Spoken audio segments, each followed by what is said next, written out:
जो औलाद अपने माता पिता की आज्ञा का पालन नहीं करती है उनके साथ क्या होता है। किसी राज्य में एक राजा राज करते थे। उस राजा के दो रानियां थी। जो राजा की बड़ी रानी थी उसके एक पुत्र था और छोटी रानी के तीन पुत्र थे। राजा अपने चारों पुत्रों से बहुत प्रेम करता था, लेकिन बड़ी रानी का जो पुत्र था वह अपने तीनों भाइयों की अपेक्षा अधिक सीधा साधा, ईमानदार और सच्चे स्वभाव का था। इसलिए उसके प्रति राजा का स्नेह कुछ विशेष था।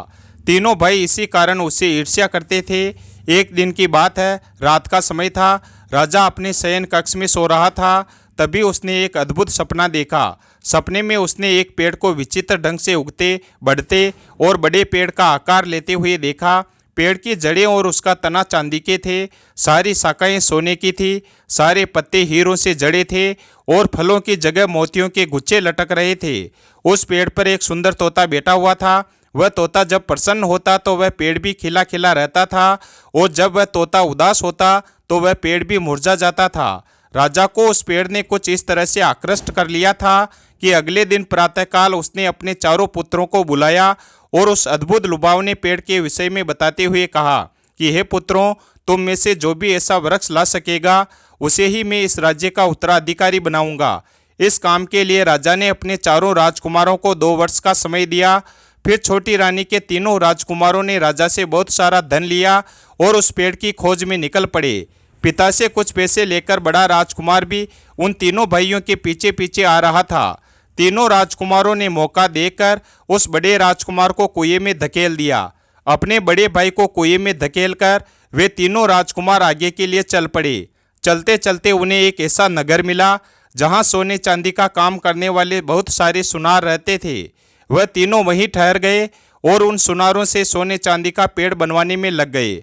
उधर संयोगवश एक ग्वाला पानी पीने के लिए उसी कुएं पर आया जिसमें बड़ा वाला राजकुमार घिरा हुआ था। ग्वाले ने जब कुएं में राजकुमार को देखा तो तुरंत उसने कुएं में रस्सी डालकर राजकुमार को बाहर निकाल दिया। राजकुमार ने उसका धन्यवाद किया और अपने भाइयों की करतूत उसे बताई, और राजकुमार ने अपने पिता के विचित्र सपने के बारे में भी उस ग्वाले को बताया। तब ग्वाले ने राजकुमार से कहा, यहाँ से कुछ दूर आगे जाने पर तुम्हें एक घना जंगल दिखाई देगा। तुम उस जंगल में चले जाना। वहाँ पर एक साधु महात्मा 6 महीने से समाधि में लीन है। उनकी समाधि अब टूटने वाली है। तुम उनके पास चले जाओ, शायद वह दिव्य दृष्टि से देखकर उस पेड़ के विषय में कुछ बता सकें। फिर चलते चलते राजकुमार जंगल में उस साधु के पास पहुँच गया। बहुत दिनों से समाधि में लीन रहने के कारण उन साधु महात्मा के चारों ओर घास फूस का जंगल बन गया था। राजकुमार ने उनके चारों ओर साफ सफाई की और प्रतीक्षा करने लगा। फिर जब साधु की समाधि टूटी तो वह राजकुमार की सेवा से बहुत प्रसन्न हुए और उससे पूछा कि बेटा, तुम्हें क्या चाहिए। तब राजकुमार ने सोने चांदी वाले पेड़ की मांग की। तब साधु बोले, बेटा, यह तो मेरे वश में नहीं है, लेकिन निराश मत होना।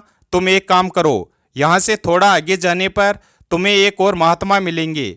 वह तुम्हारी मदद जरूर करेंगे, और एक बात का ध्यान रखना, वह महात्मा सर्पों के आसन पर बैठकर तप करते हैं। तुम उन सर्पों को देखकर डरना मत, वे तुम्हें कोई नुकसान नहीं पहुंचाएंगे। उनकी समाधि टूटने तक तुम इंतजार करना और उनके आश्रम पर रोजाना साफ सफाई करना। फिर राजकुमार उस साधु को प्रणाम करके वहां से आगे के लिए चल पड़ा। चलते चलते राजकुमार दूसरे साधु के पास पहुंच गया। वह साधु भी सर्पों के आसन पर विराजमान थे और तपस्या में लीन थे। राजकुमार कुछ दिनों तक उनकी सेवा करता रहा। फिर जब साधु की समाधि टूटी तो साधु ने अपने आश्रम में साफ सफाई देखकर प्रसन्न होकर राजकुमार से कहा, बेटा, तुम्हें क्या चाहिए। तब राजकुमार ने उनसे भी वही पेड़ मांगा। साधु महात्मा ने कहा कि बेटा, यह मेरे वश में तो नहीं है। यह सुनकर राजकुमार उदास हो गया। फिर साधु ने धैर्य बंधाते हुए कहा कि बेटा, तुम्हें उदास होने की कोई ज़रूरत नहीं है। यहाँ से थोड़ा आगे जाने पर तुम्हें एक बहुत बड़ा जंगल मिलेगा। उसी जंगल में मेरे गुरु रहते हैं। उनमें देवी शक्ति है, वे अवश्य तुम्हारी मांग को पूरा करेंगे। तुम उनके पास चले जाओ। राजकुमार आगे बढ़ा। घनघोर जंगल में भटकते भटकते अंततः उसे तीसरे साधु महात्मा भी मिल गए। राजकुमार ने जाकर उनको प्रणाम किया और उस पेड़ की मांग की। तब उस साधु ने राजकुमार को एक तरकीब बताई और सामने के मंदिर की तरफ इशारा करते हुए कहा कि बेटा, उस मंदिर में सर्पों के राजा नागराज रहते हैं। तुम जाकर उनकी पूजा करो, वह प्रसन्न होकर तुम्हें एक मणि देंगे। वह मणि तुम्हें पाताल लोक में ले जाएगी। वहाँ ढेर सारी परियां रहती है, वे ही तुम्हारी मनोकामना पूरी करेगी। राजकुमार ने वैसा ही किया और उसे मणि मिल गई। मणि के सहारे वह पाताल लोक पहुंच गया। नागराज की मणि देखते ही द्वारपालों ने द्वार खोल दिए। उस दिव्य लोक में कई परियां थीं, जिनके अलग अलग महल थे। पहला महल चांदी परी का था। वहाँ सब कुछ चांदी का बना हुआ था। चांदी परी राजभवन में अपने सिंहासन पर विराजमान थी। उसने राजकुमार का स्वागत किया और बोली, मैं तुम्हारी ही प्रतीक्षा कर रही थी। राजकुमार ने आश्चर्य से कहा, मैं तो अपने पिता की इच्छा पूरी करने के लिए यहाँ तक आया हूँ। मैं तो आपको जानता तक नहीं। कृपया मुझे बताइए कि आप कौन हैं। चांदी परी ने कहा, मैं जब चाहूँ चांदी की जड़ और चांदी का तना वाला पेड़ बना सकती हूँ। और ऐसा कहकर उसने पलक झपकते ही वैसा पेड़ बनाकर दिखा दिया।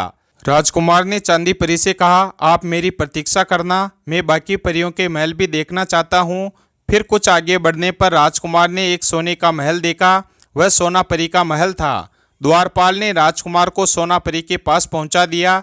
सोना परी ने भी चांदी परी जैसी ही बात कही। सोना परी का विशेष गुण यह था कि जब चांदी परी पेड़ की जड़ और तना बना देती, तब सोना परी उसे सोने की डालियों से सजा देती थी। यह देखकर राजकुमार के विस्मय का ठिकाना नहीं रहा। सोना परी से आज्ञा लेकर वह आगे बढ़ा तो उसे हीरा परी और फिर मोती परी के महल मिले। वह बारी बारी दोनों परियों से मिला।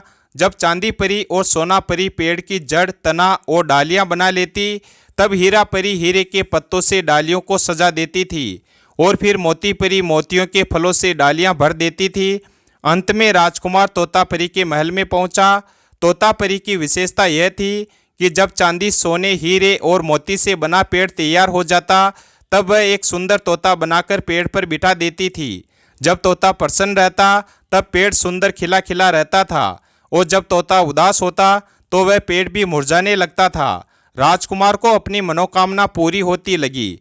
फिर वह सभी परियों को अपने साथ लेकर उस मणि के सहारे पृथ्वीलोक पर वापस आ गया। राजकुमार ने मंदिर में नागराज की मणि उन्हें वापस लौटा दी और उन तीसरे साधु महात्मा को धन्यवाद देने गया। राजकुमार की सफलता से वह साधु महात्मा बहुत प्रसन्न हुए और उन्होंने राजकुमार को एक लाठी और एक रस्सी दी, जिससे जरूरत पड़ने पर वह रास्ते में परियों सहित अपनी भी रक्षा कर सके। उन साधु ने बताया कि लाठी और रस्सी की शक्ति से वह जब चाहे किसी को भी अपने पास बुला सकता है। फिर जब राजकुमार आगे बढ़ा तो आगे वह दूसरे साधु को भी धन्यवाद देने के लिए रुका। साधु उसकी पितर भक्ति से बहुत प्रभावित हुए और प्रसन्न होकर उसे एक विशेष कटोरा दिया, जिससे वह अपनी इच्छा के अनुसार हजारों लोगों को स्वादिष्ट भोजन करा सकता था। अब पहले वाले साधु के पास जाना बाकी था। उनके पास पहुंचकर जब राजकुमार ने सारी बातें बताई तो साधु को विश्वास नहीं हुआ। उसने सोने चांदी का बना पेड़ देखने की इच्छा जताई। इधर राजकुमार को परियों से कहने भर की देर थी और पेड़ बनकर तैयार था। साधु की आंखें चकाचौंध हो गई और उसके मन में लालच उत्पन्न हो गया। उसने राजकुमार को आज्ञा दी कि सभी परियों को यहीं छोड़कर तुम यहाँ से चले जाओ। राजकुमार को विवश होकर उनकी आज्ञा माननी पड़ी। कुछ दूर जाते ही अचानक उसे रस्सी और लाठी की याद आ गई। उसने दोनों से कहा, सभी परियों को साधु से छीन कर ले आओ। कुछ ही पल में सभी परियां राजकुमार के सामने थी। राजा ने पेड़ लाने के लिए राजकुमारों को 2 वर्ष का समय दिया था। वह समय भी जल्दी ही पूरा होने वाला था। राजकुमार जल्दी जल्दी आगे बढ़ा। संयोगवश रास्ते में उसे उसके तीनों भाई मिल गए। वे सोने चांदी का पेड़ बनवाकर राजमहल को वापस लौट रहे थे। उन्होंने चालाकी से राजकुमार से सारी बातें जान ली। उनकी नीयत फिर से खराब हो गई थी। चलते चलते उन्हें रास्ते में वही कुआं मिला। उन्होंने धोखे से राजकुमार को उसी कुएं में धकेल दिया और परियों के साथ राजमहल में वापस आ गए। अगले दिन तीनों भाई परियों को लेकर दरबार में आए। उन्होंने राजा के सामने परियों से सुनहरा पेड़ बनाने के लिए कहा, परंतु बहुत मिन्नतें करने के बाद भी परियों ने पेड़ नहीं बनाया, क्योंकि वह परियां पहले से ही तीनों राजकुमारों के अपने बड़े भाई के प्रति दुर्व्यवहार से क्रोधित और दुखी थी। लेकिन वे तीनों राजकुमार भी भला कहाँ हार मानने वाले थे। सोने चांदी का जो पेड़ वो सुनार से बनवाकर लाए थे, उसे उन्होंने दरबार में हाजिर किया। राजा ने उस पेड़ को देखा लेकिन संतुष्ट नहीं हुआ। उसने उन तीनों राजकुमारों से कहा, मैंने तो सपने में पेड़ को बनते हुए देखा था, बना बनाया नहीं, और फिर इस पर तो तोता भी नहीं है। राजा ने कहा, उचित यही होगा कि हम बड़े राजकुमार के भी आने की प्रतीक्षा करें उधर कुएं में गिरे राजकुमार को एक बार फिर उसी ग्वाले ने बचा लिया। राजकुमार ने आभार व्यक्त करते हुए कटोरा की मदद से ग्वाले के परिवार सहित सारे गांव वालों को स्वादिष्ट भोजन कराया। फिर वह बहुत दुखी और उदास मन से राजमहल की ओर लौटा। उसके साथ न तो परियां थी और न ही पिता के सपने वाले पेड़ को बनाने की क्षमता।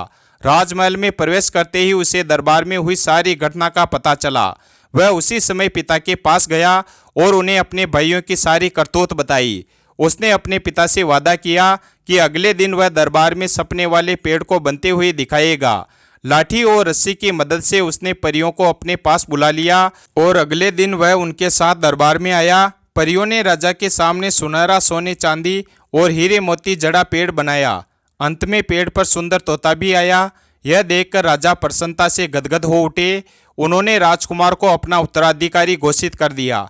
वीडियो अगर पसंद आया हो तो वीडियो को लाइक करें और हमारे चैनल शिव भक्त को सब्सक्राइब करें और अपने दोस्तों के साथ शेयर करें और कमेंट बॉक्स में जय श्री कृष्णा अवश्य लिखें। धन्यवाद।